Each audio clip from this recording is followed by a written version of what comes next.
Good morning student, कैसे हैं आप सभी। मैं सैयद माजिद अली कॉलेज एजुकेशन के यूट्यूब चैनल पर आप सभी का स्वागत करता हूं। हम सब पढ़ रहे थे पर्यावरण शिक्षण। चलिए पर्यावरण शिक्षण के अंतर्गत आज बात करते हैं पर्यावरण की प्रमुख विशेषताओं की।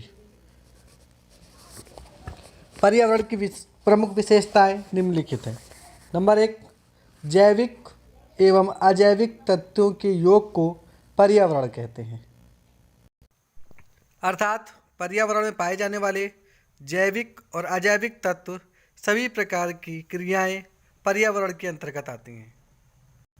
नंबर 2, जैविक विविधता, प्राकृतिक वास तथा ऊर्जा किसी पर्यावरण के प्रमुख तत्व होते हैं।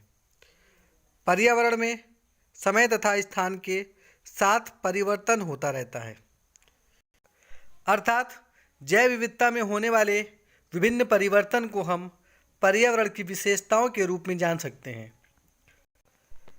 नंबर 3, पर्यावरण जैविक एवं अजैविक पदार्थों के कार्यात्मक संबंध पर आधारित होता है, अर्थात पर्यावरण के अंतर्गत जैविक और अजैविक दोनों प्रकार के पदार्थ सम्मिलित होते हैं जो मनुष्य को जीवन जीने में सहायता प्रदान करते हैं। नंबर 4, पर्यावरण की कार्यात्मकता ऊर्जा संचार पर निर्भर करती है, अर्थात प्राकृतिक द्वारा प्रदान की गई ऊर्जा से ही पर्यावरण का संचारण होता है। नेक्स्ट पॉइंट है, पर्यावरण अपने जैविक पदार्थों का उत्पादन करता है जो विभिन्न स्थानों पर अलग अलग होते हैं। पर्यावरण समानता परिस्थिति का संतुलन स्थापित करने की ओर अग्रसर रहता है, अर्थात पर्यावरण में जैविक पदार्थों का कार्य परिस्थिति को संतुलन में बनाए रखना ही होता है। पर्यावरण एक वन तंत्र है। इसके अंतर्गत प्राकृतिक पर्यावरण तंत्र स्वतः नियंत्रक क्रियाविधि जिसे होमियोस्टैटिक क्रियाविधि कहते हैं के द्वारा नियंत्रित होती है, अर्थात होमियोस्टिक क्रियाविधि के द्वारा पर्यावरण का नियंत्रण आपस में बना रहता है और संपूर्ण कार्य स्वतः ही संचालित होते रहते हैं। अर्थात यह अनुमान लगाया जा सकता है कि पर्यावरण की विशेषताओं में जैविक और अजैविक दोनों प्रकार की क्रियाएं भाग लेती हैं, जिससे मनुष्य के साथ साथ संपूर्ण सृष्टि अपना निर्वहन करती है। चलिए अब बात कर लेते हैं पर्यावरण के प्रकार की। पर्यावरण दो प्रकार के होते हैं। कौन कौन से हैं? चलिए देखते हैं। नंबर 1, प्राकृतिक पर्यावरण नेचुरल इन्वायरमेंट।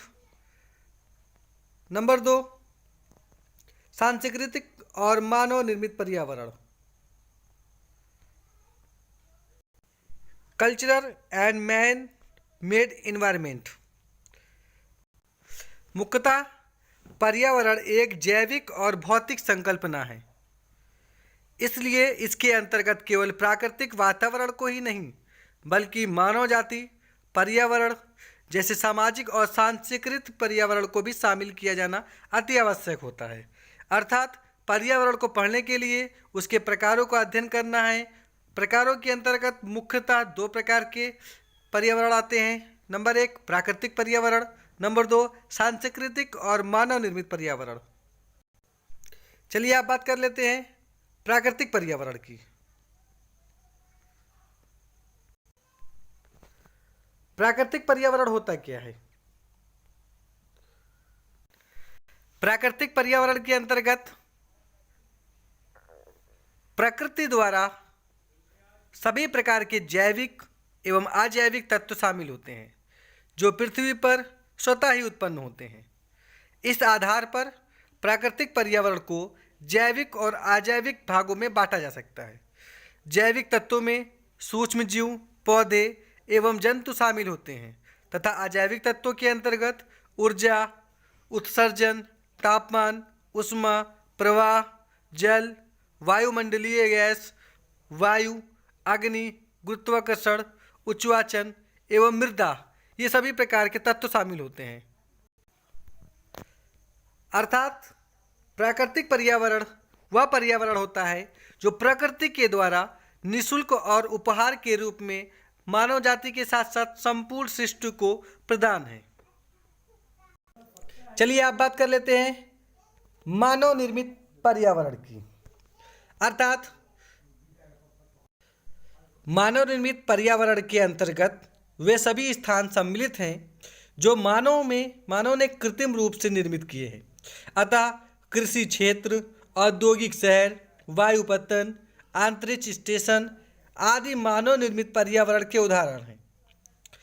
जनसंख्या वृद्धि एवं आर्थिक विकास के कारण मानव निर्मित पर्यावरण का क्षेत्र एवं प्रभाव बढ़ता जा रहा है। अर्थात सरल भाषा में यह कहा जा सकता है कि मानव निर्मित वह सभी वस्तुएं जो मानव अपने उपयोग के लिए बनाता है उसे हम मानव निर्मित पर्यावरण के नाम से जानते हैं। चलिए इसी के अंतर्गत हम लोग सामाजिक पर्यावरण के बारे में अध्ययन कर लेते हैं। सामाजिक या सांस्कृतिक पर्यावरण। सामाजिक पर्यावरण में सांस्कृतिक मूल्यों एवं मान्यताओं को सम्मिलित किया जाता है। पृथ्वी पर भाषाई, धार्मिक, रीति रिवाजों, जीवन शैली आदि के आधार पर सांस्कृतिक पर्यावरण का निर्माण होता है। पृथ्वी पर भाषाई, धार्मिक, रीति रिवाजों, जीवन शैली आदि के आधार पर सांस्कृतिक पर्यावरण का निर्माण होता है। राजनीतिक आधार एवं धार्मिक संस्थाएं या संगठन सामाजिक पर्यावरण का हिस्सा होने के साथ साथ यह निर्धारित करती हैं कि पर्यावरणीय संसाधनों का उपयोग कैसे किया जाए और किन लाभों के लिए किया जाए। अर्थात सरल शब्दों में यह समझा जाए तो कि हमारा देश, हमारा विश्व, हमारा समाज कई प्रकार के धार्मिक मूल्यों से ग्रसित है जिसके द्वारा अलग अलग प्रकार के कार्य किए जाते हैं और इसी को हम